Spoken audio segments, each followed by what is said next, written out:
오신 여러분들에게 우리 주 예수 그리스도의 은혜와 평강이 충만하길 기원합니다. 예수를 믿는 교인은 복음을 듣고 기뻐합니다. 예수 믿는 사람은 우리의 생명이 죽었다 살아났음을 인하여 매우 기뻐하며 자랑하며 행복해합니다. 그런데 그 행복은 자신에게만 누림으로 그치는 것이 아니고 예수 믿는 사람은 그 복음을 자신에게 머무는 것에 넘어서서 이웃에게 전하고 또 대대후손 주 오실 때까지 복음을 전하기를 열망합니다. 그 강한 복음에 대한 기쁨과 열망이 도대체 어디서부터 비롯되는 것인가 하는 것입니다. 복음으로 인한 기쁨과 열망은 오직 한 가지로부터 비롯되니 복음을 바르게 아는 데서 비롯됩니다. 복음에 대한 바른 지식에서 비롯되지 않은 기쁨과 열망은 그 자체가 오도된 종교적 열심에 불과합니다. 참 종교적 열심이요 참 경건은 복음 지식의 합당한 이해로부터 비롯되어집니다. 우리가 아는 사도 바울은 굉장한 분이었습니다. 우리가 아는 사도 바울은 매우 뜨겁고 열정적이며 부지런하였으며 철저한 목표와 목적을 향해 나가는 의지적인 사람이었습니다. 사도 바울이 그렇게 되어진 이유가 도대체 무엇인가 하는 것입니다. 그래서 본래 하나님의 말씀 앞에 열심히 있었으나 그러나 그가 지식에 어긋났을 때는 그 열심히 교회를 해치는 것이 되어졌는데 그 복음의 지식에 합당하게 서게 됨으로 인해서 그 모든 복음의 열심은 교회를 세우는 것으로 바뀌어져 갑니다. 사도행전 20장 24절에 보게 되면 이런 말씀이 나옵니다. 나의 달려갈 길과 내가 나의 주 예수께 받은 사명, 그 복음을 증거하는 일, 하나님의 은혜의 복음 증거하는 일을 마치려는 데까지 내가 내 생명을 내가 조금도 귀한 것을 여기지 아니하였다. 자기 생명을 조금도 귀한 것을 여기지 아니하고 주 예수께 내가 받은 사명이라 고백하는 하나님의 은혜의 복음을 증거하는 일을 마칠 때까지 내가 진력하겠다. 실제로 그 사도 바울의 삶은 우리가 그의 삶의 전체 내용을 우리가 아는데 그 삶은 이 자신이 고백한 이 목표에 신실하게 일치된 삶을 살아온 사람이었습니다. 사도 바울의 이 복음적 열정은 무엇에서부터 비롯되는가? 그래서 앞서 말씀한 것처럼 그가 이해한 복음의 지식이 그에게 준바된 고백이요, 내용이요, 깨달음 때문에 그렇습니다.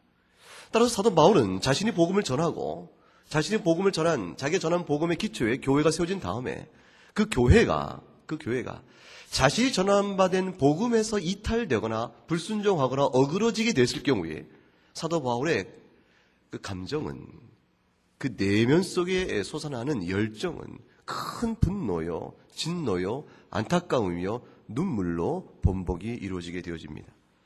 오늘 갈라디아서 1장 6절 말씀, 6절 한번 읽어보십시다. 6절을 같이 읽으면 시작. 그리스도의 은혜로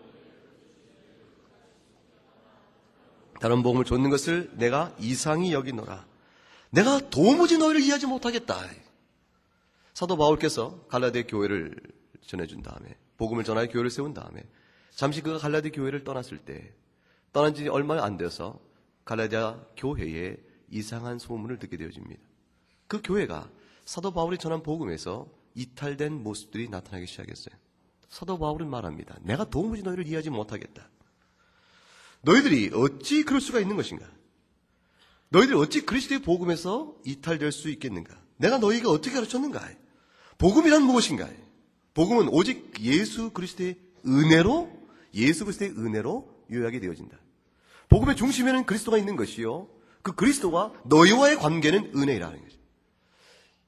복음의 내용이요. 복음으로 인해서 우리가 믿음의 고백을 할 신앙의 대상은 누구인가? 예수 그리스도라. 예수 그리스도 그분이 누구인가? 그가 성자 하나님이시다. 성부와 성자와 성령 삼위일체로 계신 그분 하나님 가운데 성자 하나님이 사람이 되셔 너희를 위하여 죽으시고 너희를 위하여 부활하셨느니라. 그분이 너희의 생명이요 너희의 구주시니라. 그것이 바로 신앙의 대상이요 우리의 유일한 전부이니라. 예수 그리스도 외에는 복음이 없다. 그 그리스도가 너희와 어떤 상관이 있는 것인가? 너희가 그리스도와 어떻게 관계를 맺겠는가? 너희가 그리스도와 관계를 맺기 위하여 너희가 착한 사람이 되어야 하는가? 너희가 예수 그리스도와 관계를 맺기 위하여 너희가 가문이 좋은 대간에서 태어난 사람이어야 되는 것인가? 너희가 예수 그리스도와 관계를 맺기 위하여 너희가 유대인이어야 하는 것인가? 사도 바울은 말했습니다. 그렇지 않다. 너희가 예수 그리스도와 우리의 생명의 구주이신 그 십자가와 부활의 능력과 너희가 관계를 맺기 위하여, 만일 너희가 유대인이 한다면 그것은 내가 전한 복음이 아니라, 만일 너희가 그 예수 그리스도 생명의 주 되신 그분과 관계를 맺기 위하여 너희가 착한 사람이어야 한다면 그것은 복음이 아니라, 너희가 그 예수 그리스도와 복음을 맺기 위하여 너희가 일정한 수준의 교양과 지식과 재산이 있어야 한다면 그것은 복음이 아니라, 너희가 헬라인이건 유대인이건 남자이건 여자이건, 너희가 재산이 있는 주인이건 재산이 없는 종이건 예수 그리스도는 차별이 없다.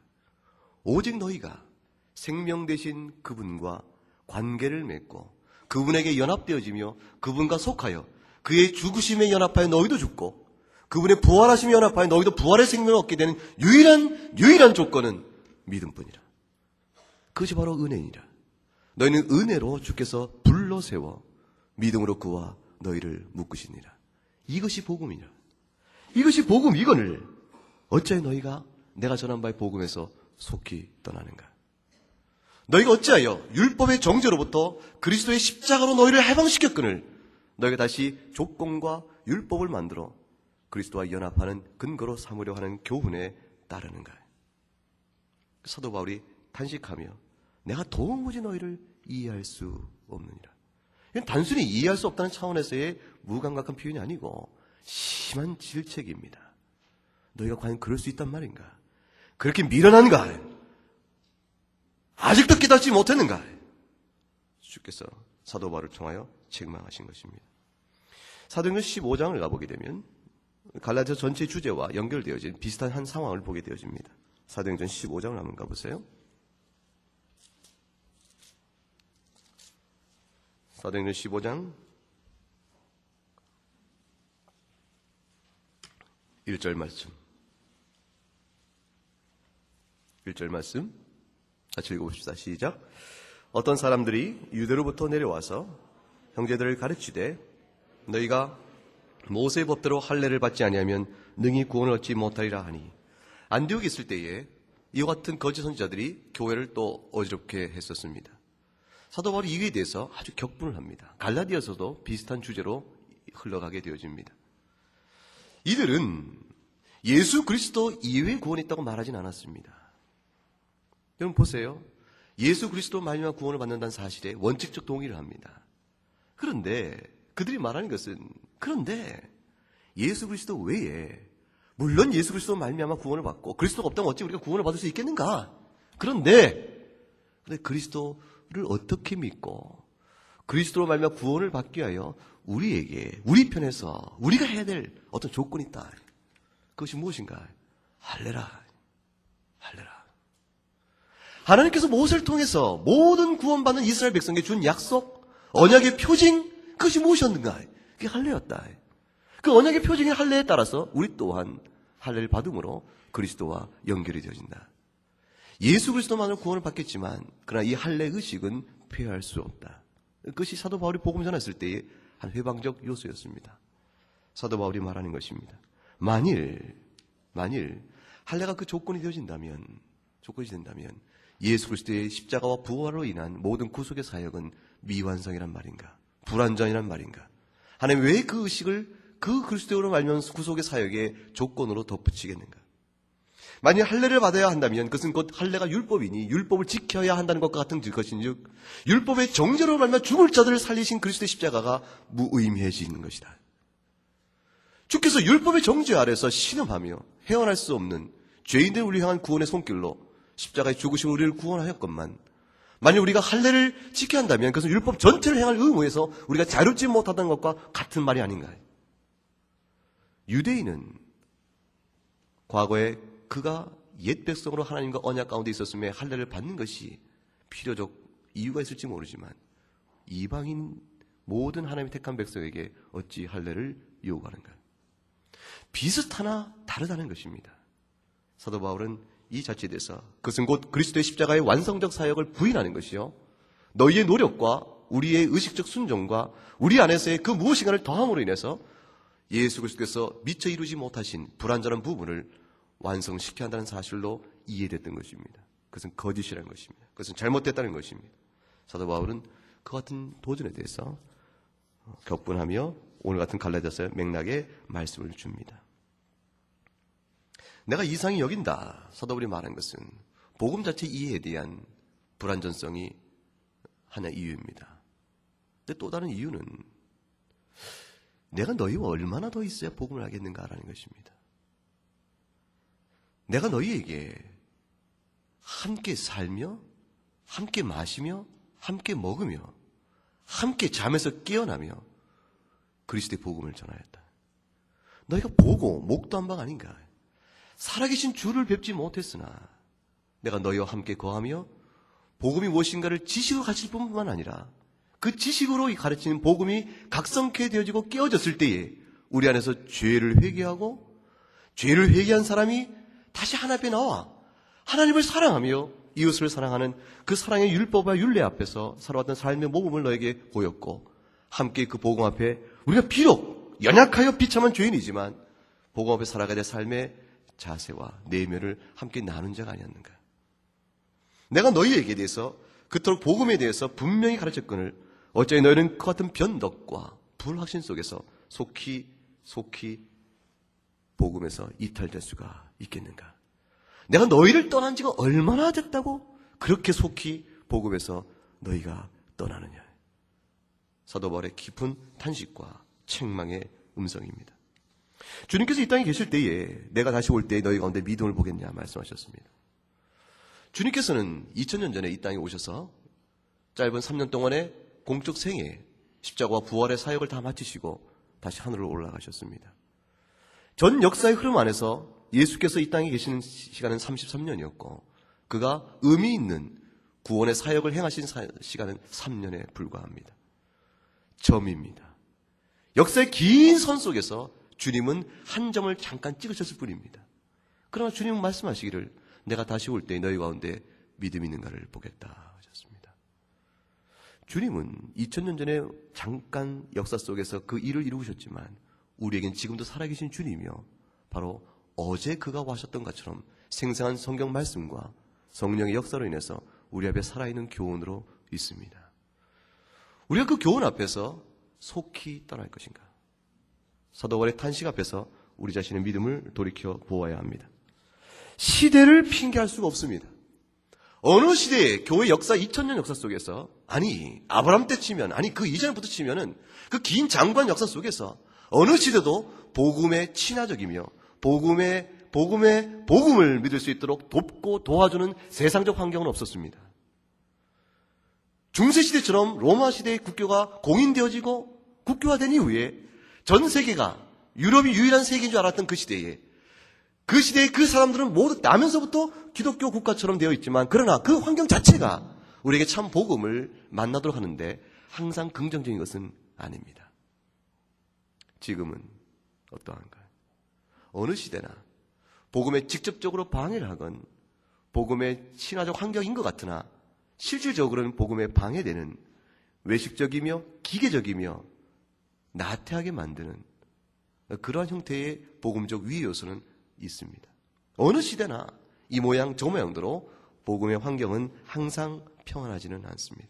핑계할 수 없습니다. 너희가 복음을 어떻게 들었으며 너희가 받은 바 복음 앞에 어떻게 서 있는가 보라. 7절 말씀을 읽어보겠습니다. 7절 시작.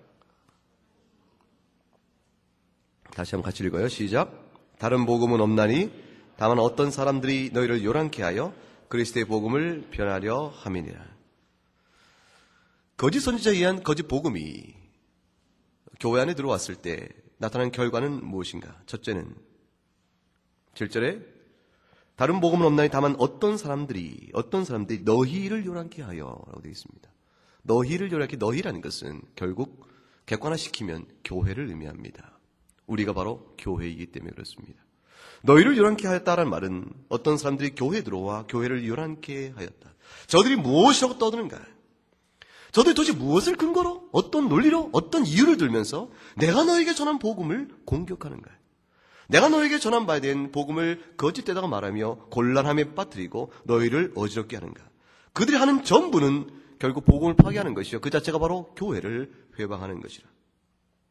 저들이 말하는 것이 무엇인가? 교회를 회방한다는 것은 곧 복음을 변질시키는 것인데, 복음을 단순히 다른 것과 더하여 복음 외에 무엇을 전하는 것이 아니라 복음 자체를 180도로 뒤집어 놓는 것과 같다는 것입니다.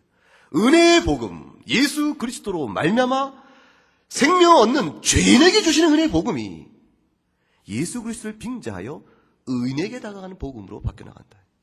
너희가 만일 의인이 구원을 얻을진데 구원 얻을 자가 누가 있겠냐는 것입니다. 여러분이 의인입니까? 여러분이 하나님 앞에 의인입니까? 의인이 구원을 얻을진데 우리 가운데 누가 구원을 얻겠는가?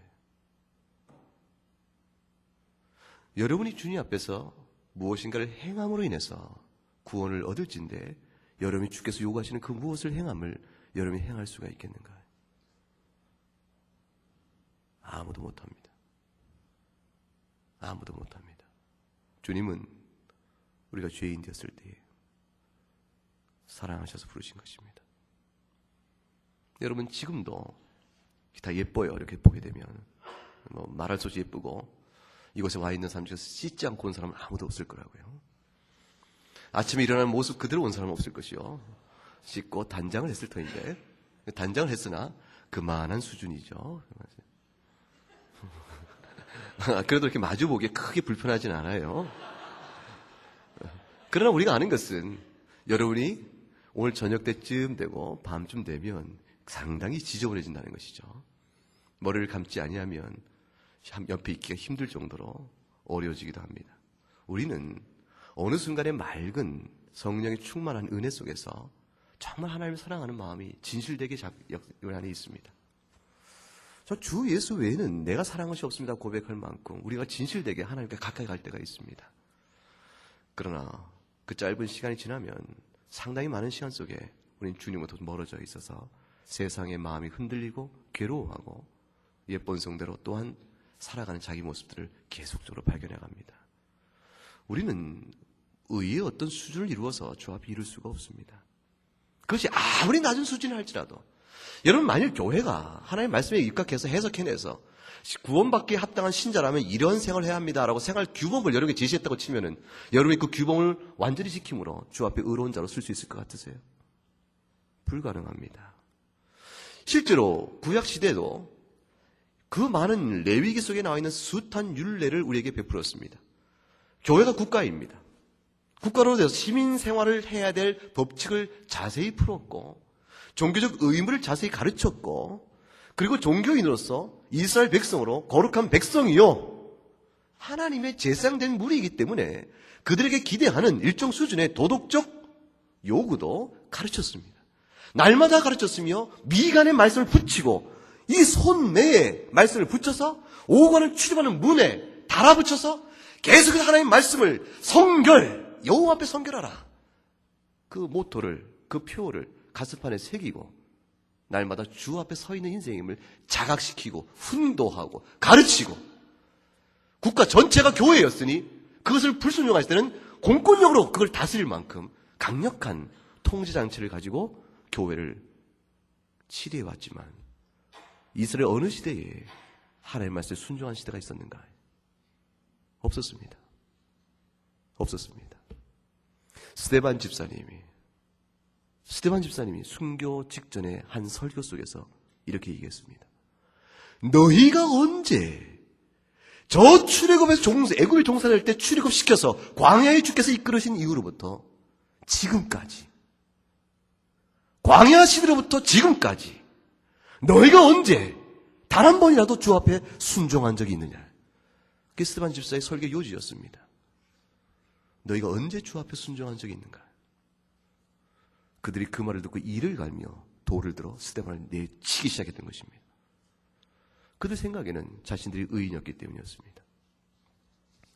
스데반은 복음을 전하면서 죽어간 것입니다. 복음은 죄인을 향한 하나님의 손내미심입니다. 복음은 죄인을 향한 용서입니다.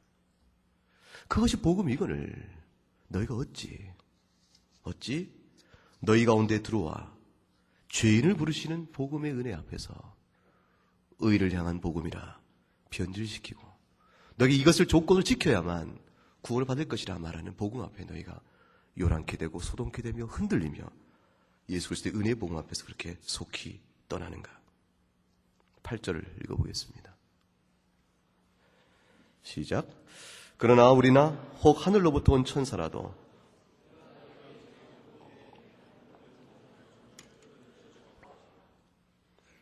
사도 바울이 7절과 8절에 반복돼서 말하고 있는 내용이 있습니다.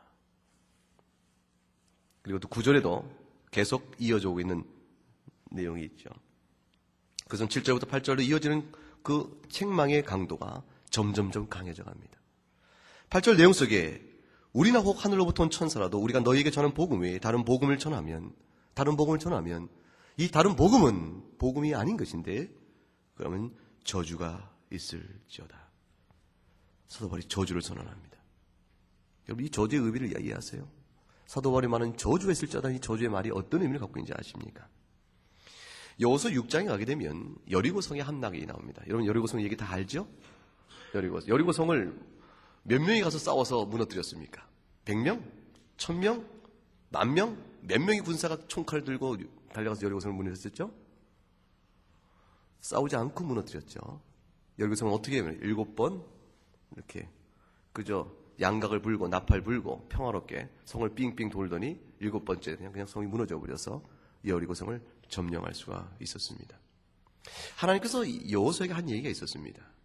여리고성을 너희 손에 붙일 터인데 분명히 기억할 것은 여리고성에 있는 그 어떠한 소나 양이나 그 어떤 전리품도 그것은 다 내게 속하였으니 너희가 임의로 사취하지 말라. 주님께서 엄히 명하셨습니다. 그런데 근데 어떤 일이 벌어졌죠? 과연 여리고성이 무너진 뒤에 점령한 끝에 이스라엘 백성이 그것을 다 하나님 앞에 돌리고 하나님의 성전의 성막에 쓸 수 있도록 하나님의 창고에 제사 드릴 수 있는 창고에 모든 전리품을 넣어야 했었는데 그 중에 한 인물이 있어요. 그 인물이 누구예요? 이름이 두작 아각이었습니다. 아각이라는 사람이 마음에 욕심이 났던 것이죠. 그 마음에 탐욕이 났던 것입니다. 그 탐욕이 일어나자 아마도 성경에 설명이 없습니다. 그럼 우리가 죄 짓는 경로를 가만히 생각하면 비슷한 마음이겠죠. 도대체 하나님 명령이 부당해 보이거나 좀 생각이 모자라 보이는 거예요. 하나님 뭔가 좀 잘못하신 것 같습니다. 제 생각에는요. 하나님 요만큼 저희들 가지면 더욱 좋습니다. 하나님 다 가질 거 뭐 있습니까? 하나님 한 8알 가지시고 그중에 2알만이라도 20%만 나눠주시면 우리가 썩 괜찮을 터인데 긴 광야에서 요단강을 건너 이제 가나안 땅에서 정착을 위한 정복 싸움의 첫 승리의 전리품인데 하나님 모두 다 가지십니까? 잠깐만 제가 아각의 일부를 취했습니다. 하나님의 진노가 이만저만 하신 게 아니었어요. 결국 그 하나님의 진노의 내용이 어떻게 표현되냐면 그 다음에 정복할 성이 아이성이란 조그만 성이었습니다. 여력에 비하면 아주 미약한 성이었죠. 중국을 먹은 나라가 미국을 먹은 나라가 한국을 치는 것과 비슷할지 모르겠어요. 아이성은 한 2, 3천 명 군사만 풀면 쉽게 정복할 만한 만만한 상대였습니다. 근데 그 싸움에 패배를 크게 당합니다. 당연히 모여서 기도를 했죠. 하나님 이 여전히 일입니까? 주께서 일러주시기를 내가 너희에게 명한 바대로 전리품을 모두 여호와의 곳간에 넣으라 하였구나. 너희가 그렇지 아니하였다. 누가 그랬는가를 한 사람 한 사람 찾아내는 가운데서 아간의 가족이 걸리게 되어집니다. 그리고 주께서 말씀하신 대로 그를 불에 태워 죽이라 하셨습니다. 하나님의 명령이었습니다. 이스라엘 백성이 그 말에 순종하여 돌을 쳐서 아간의 가족을 모아놓고 돌로 쳐 그 위에 돌무더기를 쌓고 태워버렸습니다. 끔찍한 저주의 형벌이 눈앞에서 벌어진 것이었습니다. 왜 그런 끔찍한 형벌을, 그런 저주를 받아야 했을까?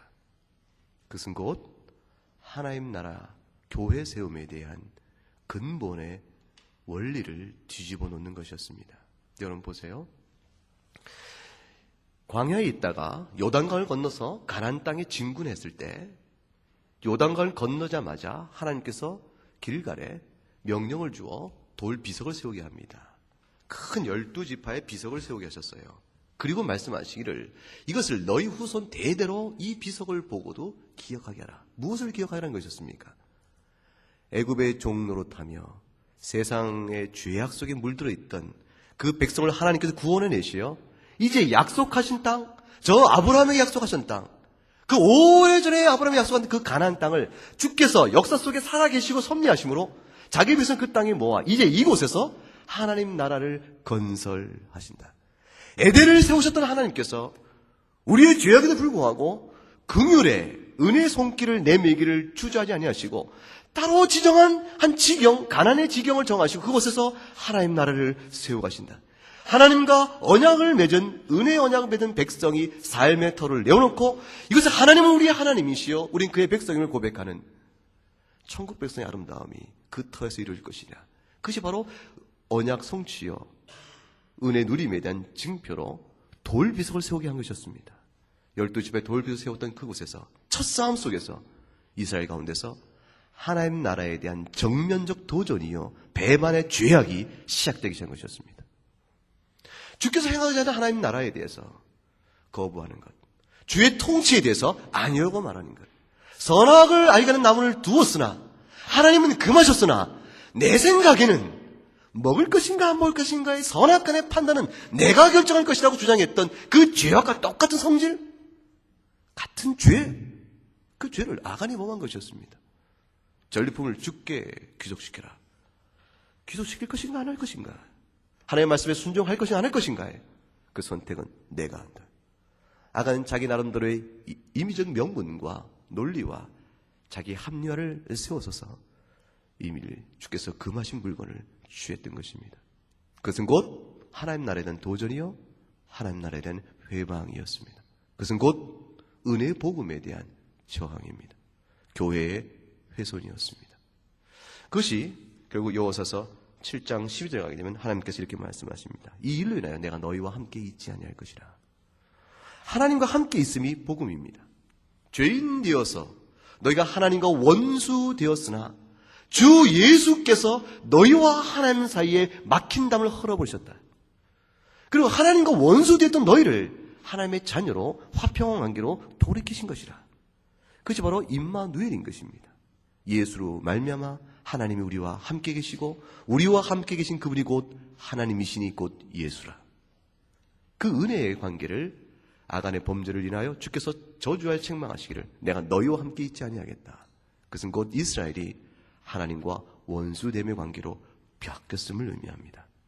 주께서 회복을 말씀하시기를 너희가 그를 돌로 쳐 불에 태우라. 그 결과 7장 26절에 그 유명한 아골 골짜기가 나오는 것입니다. 즉 아간을 돌로 쳐 죽이고 돌무더기를 쌓아 불에 태웠던 그 장소, 대대로 남겨서 저것이 무엇입니까? 하나님을 배반하며 하나님의 말씀을 불순종하며 교회를 어지럽게 하며 하나님 나라에 대항하였던 불순원자의 죽음이 이와 같으니라. 훗날 주께서 장래에 모든 사람을 부활시키시며 영원한 생명과 영원한 형벌로 나누실 때 주의 말씀에 불순한 자의 최후가 저와 같으니라. 아들아, 주 예수와 여호와 하나님의 은혜 복음 앞에 순종하라. 이스라엘아 들어라. 천지에 하나님은 한 분이시니 곧 여호와 하나님이시니라. 그들 태도를 가르치는 교훈의 증거로 남아 있었던 것입니다. 그 아골 골짜기, 아골이란 말은 어지럽힘, 회방함, 소란케 함, 요란케 함 뜻입니다. 교회를 유랑케 한 자의 죽음의 골짜기, 그것이 곧 음부와 지옥의 상징어로 남게 되어집니다. 교회를 회방케 함, 그것이 바로 사도 바울이 갈라디아에서 지금 너희가 복음을 어질게 한 자가 결국 교회를 회방케 한 것이라, 요란케 한 것이라, 그와 같은 맥락의 뜻입니다. 교회를 요란케 한 것이 아간의 범죄요, 그것이 아골 골짜기였던 것입니다. 9절 말씀 한번 보십시다. 9절 시작. 우리가 전에 말하였거니와 내가 지금 다시 말하노니 만일 누구든지 너희의 받은 것 외에 다른 복음을 전하면 저주를 받을지어다. 8절의 말씀이 다시 강조돼서 저주를 받을지라고 얘기합니다. 사도 바울이 저주를 8절과 9절에 반복해 말하고 있는 까닭은 이 자기가 말하고 있는 이 저주에 대한 선언이 결코 내가 성미가 급하여 내 부족한 성정 때문에 실수로 말한 것이 아님을 보여주고 있는 것이에요. 7절에 한번 내가 다른 복음을 전하는 자에게 저주가 있을 것이라 라고 말한 이후에 다시 반복하노니 9절에 다시 말하노니 저주가 있을 것이라.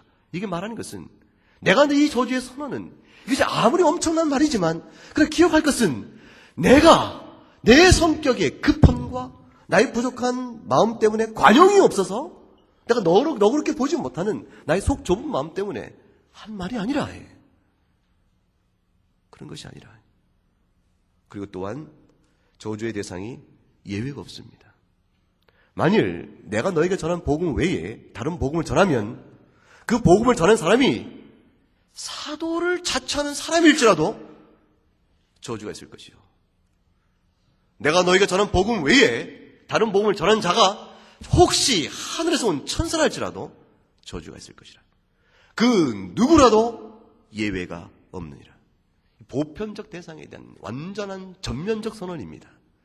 내가 너에게 전한 복음 외에 다른 복음을 들고 와서 그것이 복음이라고 말하며 그래서 예수 그리스도의 은혜의 복음을 만일 더럽힌다면 그리고 혼동시킨다면 그것은 하나님의 저주를 받아 마땅하니라.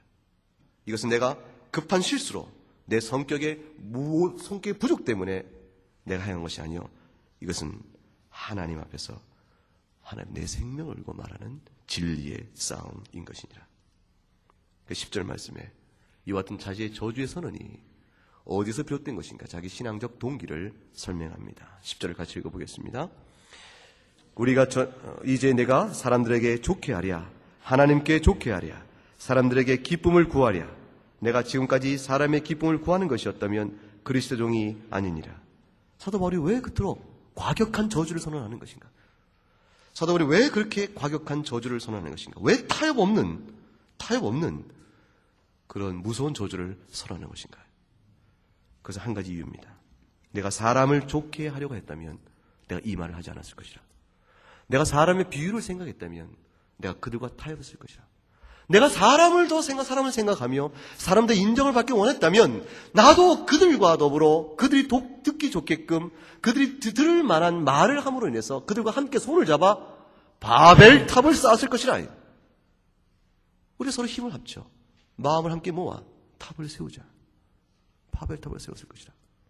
그런데 내가 하나님 앞에서 두 조의를 섬길 수 없음에 그리스도의 부르심을 받은 사도로서 내가 복음을 놓고 생각할 때 결코 그럴 수 없기 때문이라. 거짓 복음은 그리스도의 영광을 가리웁니다. 우리 주 예수께서 주님은 사람이 아니시잖아요. 예수의 이름의 오리입니다. 예수는 나의 친구라고 얘기합니다. 예수는 나의 생명이라고 말하는 우리 믿음의 대상이신 예수님은 우리 같은 사람이 아니죠. 하나님이시죠. 성자 하나님이 하나님 어떤 분이세요? 말씀으로 이 세상을 지으신 분입니다.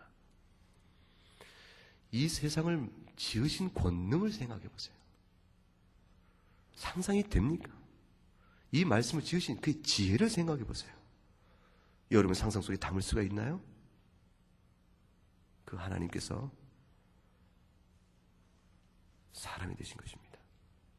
우리와 같은 참 사람이 되셔서 줄이시고 피곤하시고 상처와 핍박과 가진 아픔을 다 겪으시고 우리 모든 죄를 짊어지시며 하나님과의 지극한 화평과 평강의 교통 속에서 성령의 지극한 충만함을 누렸던 그분이 하나님의 가장 큰 저주의 대상으로 십자가에 달려 죽음을 맛보신 것이에요. 그리고 우리를 용서하신 것입니다. 그 그리스도의 사역의 완성을 우리 무엇을 더하여 은혜를 가리울 수 있겠는가라는 것입니다.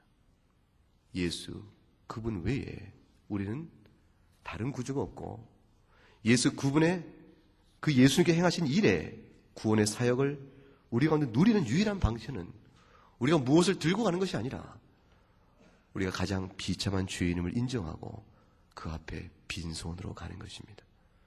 구원받는 것은 거지가 되는 것이에요.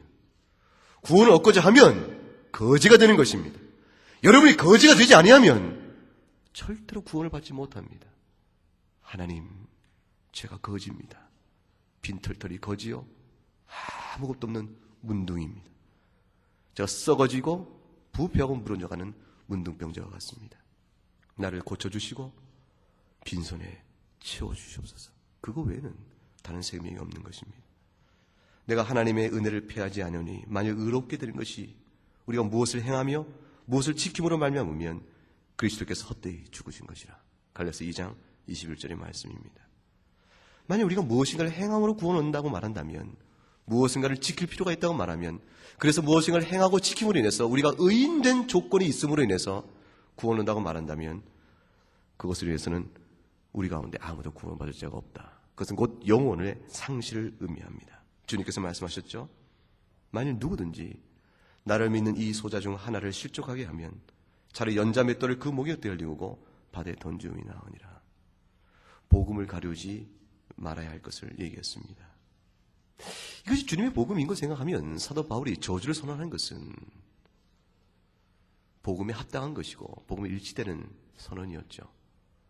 복음을 믿는 자가 어찌 저렇게 과격한 말을 하는가 싶은 그런 태도는 아닙니다. 오히려 복음에 합당한 반응이라 볼 수가 있습니다.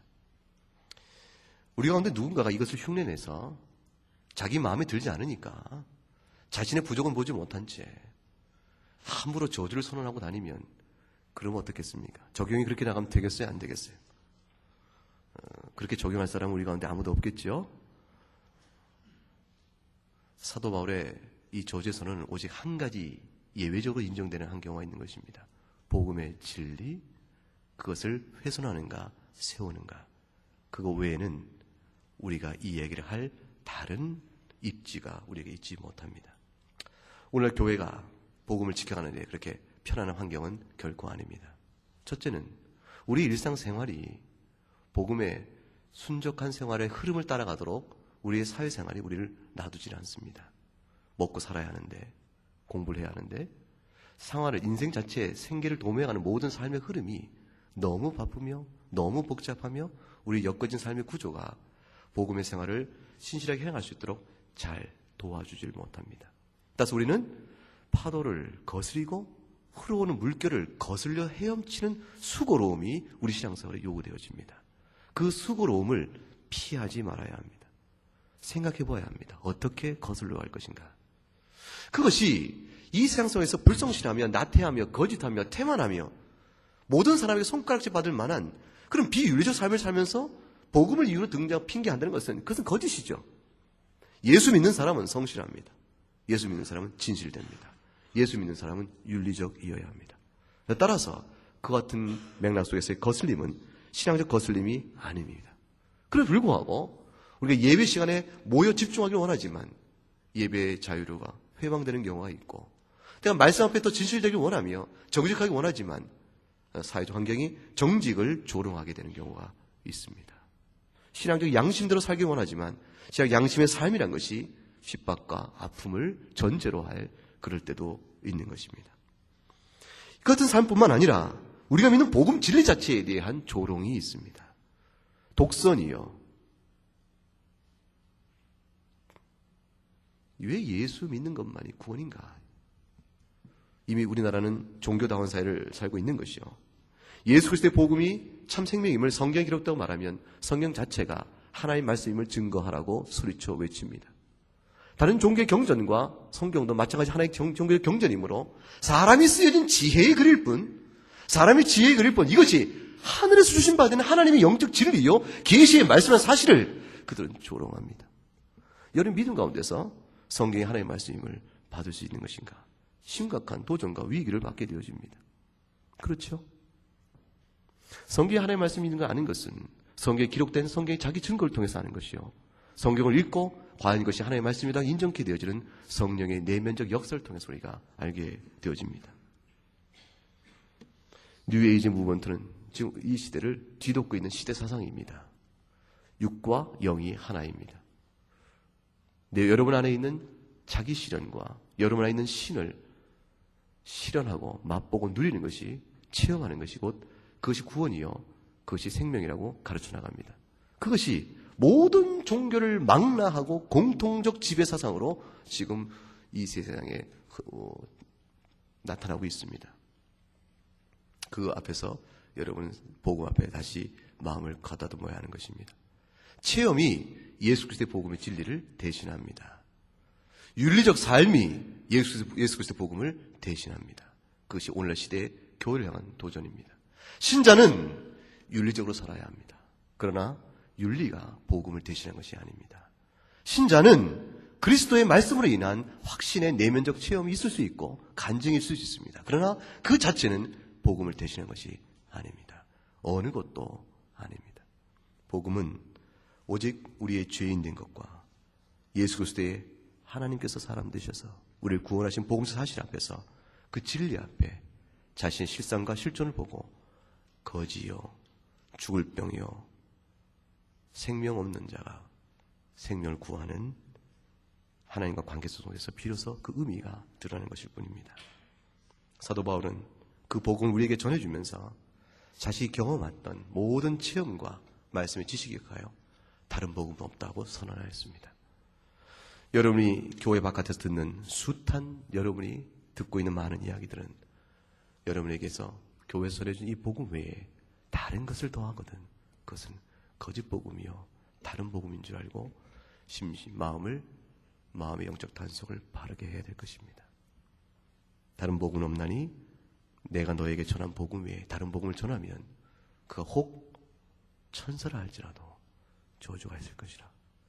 내가 너에게 전한 복음은 이거 하나이니 곧 예수 그리스도의 은혜의 복음이니라. 이 말씀으로 여러분이 심령이 견고해지고 주의 앞에 충성될 수 있기를 바랍니다. 기도하겠습니다. 하나님 아버지 감사합니다. 오늘 이 시대의 혼탁한 상황을 바라보면서 우리 주 예수 그리스도의 은혜의 복음 앞에 저희가 명료히 깨닫고 은혜의 복음 앞에 바로 설 수 있기를 원합니다.